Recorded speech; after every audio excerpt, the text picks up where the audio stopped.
पिंपरी चिंचवडमध्ये गुन्हेगारीच्या घटना कमी होत नसल्यानं पोलिसांची डोकेदुखी वाढली आहे। एका तरुणीनं मित्राच्या मदतीनं एका तरुणाची हत्या केल्याच्या घटनेनं खळबळ उडाली आहे। हत्या झालेला तरुण वारंवार त्रास द्यायचा म्हणून तरुणीनं मित्राच्या मदतीनं त्याची हत्या केल्याचं प्राथमिक तपासात समोर आलंय। दोन्ही आरोपी हे जिम ट्रेनर आहेत। त्यांची जिम मध्येच हत्या झालेल्या तरुणाशी ओळख झाली होती।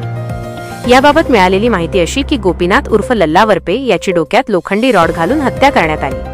यश पाटोळे आणि प्रांजल तावरे यांनी ही हत्या केली आहे। प्रांजलला गोपीनाथ शिवीगाळ करायचा, पैशांची मागणी करत असल्यानं ती त्रासाला कंटाळली होती।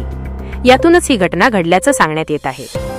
प्रांजल आणि यश यांचं पार्टनरशिपमध्ये प्रोटीन पझल शॉप आहे। या शॉपमध्ये बुधवारी दुपारी गोपीनाथ आला होता। त्यावेळी पुन्हा एकदा प्रांजलला त्रास दिल्यानं त्यांच्यात वाद झाला।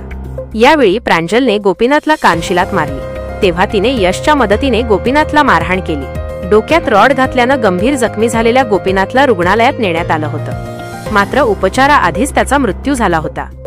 गोपीनाथचा मृत्यू झाल्याचं समजताच प्रांजल आणि यश यांनी स्वतः पोलीस ठाण्यात जाऊन पोलिसांना घडलेला प्रकार सांगितला। प्रांजल आणि यश हे ज्या जिममध्ये ट्रेनर म्हणून काम करतात तिथंच गोपीनाथ जिमला येत होता। वर्षभरापूर्वी गोपीनाथ आणि प्रांजलची ओळख झाली होती। गोपीनाथ प्रांजलकडे पैशांची मागणी का करायचा, शिवीगाळ देऊन त्रास का द्यायचा, हे अद्याप स्पष्ट झालेलं नाही। या प्रकरणी गुन्हा नोंद झाला असून अधिक तपास सुरू आहे।